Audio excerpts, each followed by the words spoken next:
बिहार में हर गुजरते दिन के साथ क्राइम का ग्राफ बढ़ता ही जा रहा है। पिछले 24 घंटे में बिहार में कम से कम 6 लोगों की हत्या कर दी गई। पटना में एक वकील की गोली मारकर हत्या कर दी गई तो एक मैकेनिक पर भी फायरिंग हुई।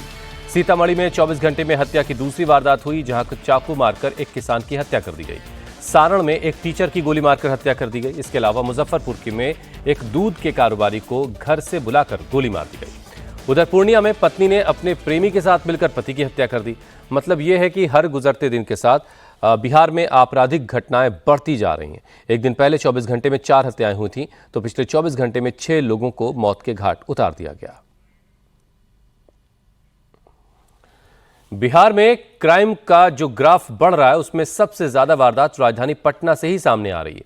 पिछले 24 घंटे में सिर्फ पटना में ही गोली मारने की 2 वारदात हो चुकी है। पहली वारदात पटना के गौरी चक थाना इलाके की है, जहां बाइक मैकेनिक का काम करने वाले को अपराधियों ने गोली मार दी। गोली मैकेनिक के दाहिने पैर में लगी, उसे अस्पताल में भर्ती करवाया गया। लेकिन वारदात का ये वीडियो देखिए, अपराधी किस कदर बेखौफ हैं। कार से गैराज पहुंचे और गाली गलौज करते हुए फायरिंग करने लगे।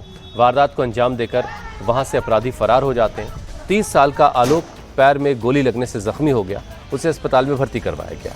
आलोक पटना के करीब गौरी चक थाना के इलाके में ही बाइक रिपेयर की दुकान चलाता है। पटना में फायरिंग की दूसरी वारदात सुल्तानगंज थाना इलाके में हुई है, जहां रविवार को दिन दहाड़े एक वकील को गोली मार दी गई। गोली लगने से जितेंद्र कुमार नाम के वकील की मौत हो गई। हैरानी की बात यह भी है कि जितेंद्र की हत्या सुल्तानगंज थाने से सिर्फ 300 मीटर की दूरी पर हुई है। अपराधी आराम से हथियार लहराते हुए हत्या के बाद फरार हो गए। जितेंद्र को पीएमसीएच ले जाया गया, लेकिन उनको बचाया नहीं जा सका।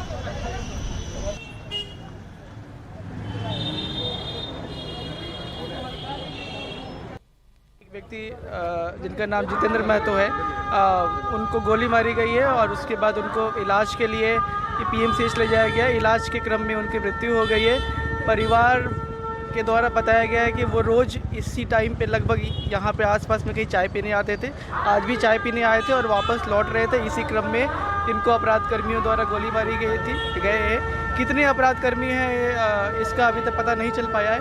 हम आसपास के जो सीसीटीवी कैमरा है वो भी खंगाल रहे हैं। कहा जा रहा है कि ये वकील है, हालांकि ये पिछले 2 साल से प्रैक्टिस नहीं कर रहे हैं वकालत। हत्या की घटना हुई है और इसको हम एकदम सीरियसली इसकी जांच कर रहे हैं। हर पहलू से इसकी जांच की जाएगी। सोगी मोड़ के पास एक मैकेनिक का काम करने वाला एक व्यक्ति आलोक कुमार, जिन्हें कुछ व्यक्ति से जो कुछ पैसे को लेकर और अन्य कारणों से कुछ विवाद था। इस क्रम में एक व्यक्ति के द्वारा उन पे जो है सो फायरिंग कर दी गई और उन्हें पैर में गोली लगी है। वो अभी इलाजरत है और खतरे से बाहर है। इस संदर्भ में अभियुक्तों की पहचान कर अग्रतर गिरफ्तारी की कार्रवाई की जा रही है। बिहार में क्राइम की अगली खबर सीतामढ़ी से आई, जहां 24 घंटे में हत्या की 2 वारदात हो चुकी है। लेटेस्ट मामला डुमरा इलाके का है, जहां खेत में काम करने के दौरान राघव शाह नाम के एक किसान की चाकू मारकर हत्या कर दी गई।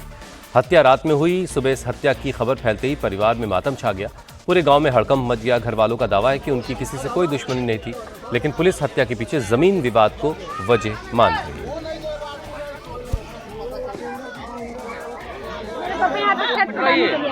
घर बहुत अच्छा था, सास की बात भी किए थे। मेरा छोटा वाला भाई यहाँ पे खाना लेके आया, पापा के लिए खाना लेके 10 बजे रात में यहाँ से गए। यहाँ पर मेरे पापा अकेले नहीं सोते थे। एक और अंकल है ना, वो वीरेंद्र अंकल, वो चलो हम भी सोते हैं। गेला थे सोने के लिए, फिर आ रहे सुबह में कॉल जा रहे कि पापा को कोई मार दिया। जो उनके साथ सोया था ना, वो है ही नहीं। वहाँ से कुछ भी गायब नहीं है, न फोन, न पावर बैंक, न हनुमानी, कुछ भी गायब नहीं है। सब चीज उसी तरह है, बस मेरे पापा को मार के वो चला गया। कोई पुराना दुश्मनी था? मेरे पापा के किसी से कोई दुश्मनी नहीं थी। पूरा गांव में तो पूछ लीजिए, मेरे पापा के किसी से कोई राघव कुमार साहब मुन्ना, इनका मर्डर कर दिया गया है और इसमें जो भी हो गए उनको बख्शा नहीं जाएगा। अभी जो प्राथमिक स्तर पर कुछ ज़मीन का एंगल आ रहा है, उस पर हम लोग काम कर रहे हैं। 12 घंटा में 2 मर्डर केस है, इस पर आप क्या कहना चाहेंगे जिला में? देखिए, घटनाएं मैक्सिमम जो है ज़मीन के विवाद से जुड़ी आ रही हैं। तो ज़मीन के एंगल है बिहार में हर जगह हो रही है। तो हम लोग उसमें, हमारा पुलिस का काम है कि अनुसंधान, और इसमें जो भी इसमें जो होंगे संलिप्त पाए जाएंगे, उन पर कड़ी कार्रवाई, कानून के तहत कार्रवाई होगी। अगली खबर सारण से है, जहां के दरियापुर थाना इलाके में बदमाशों ने एक टीचर की गोली मारकर हत्या कर दी। रविवार को अपनी कार से संतोष राय कहीं जा रहे थे। बाइक सवार दो बदमाशों ने उनको गोली मार दी। गंभीर हालत में दोनों को पटना के पीएमसीएच ले जाया गया, लेकिन इलाज के दौरान संतोष राय की मौत हो गई। घटनास्थल से पुलिस को 4 खाली खोखे और 3 जिंदा कारतूस मिली। पुलिस सीसीटीवी की मदद से अब अपराधियों की तलाश करने में लगी है। पुलिस जल्द ही आरोपियों को पकड़ने का भरोसा भी दे रही है।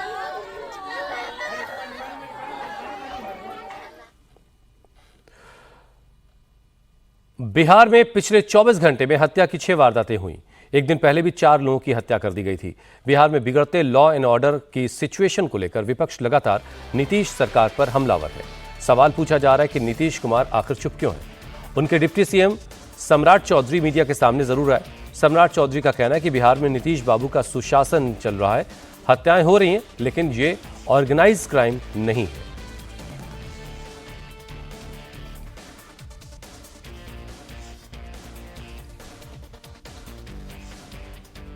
ऐसा नहीं जा रहा है बिहार में, जहां किसी न किसी एक जिले में हत्या, लूट, बलात्कार, छिनतई की घटना ना हो रही। एक एवरेज आदमी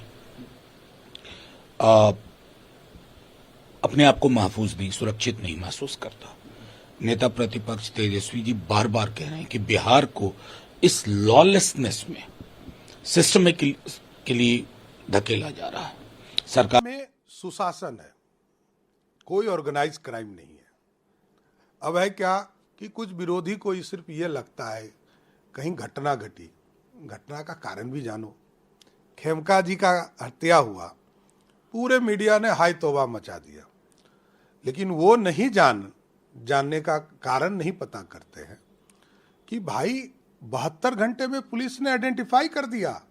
पुलिस का काम यह है, व्यक्तिगत झगड़े में कोई हत्या हो रही है, ये सरकार को रोकना थोड़ा कठिन है, लेकिन किसी भी ऑर्गेनाइज क्राइम को बिहार में नहीं होने दिया जाएगा, यह स्पष्ट है।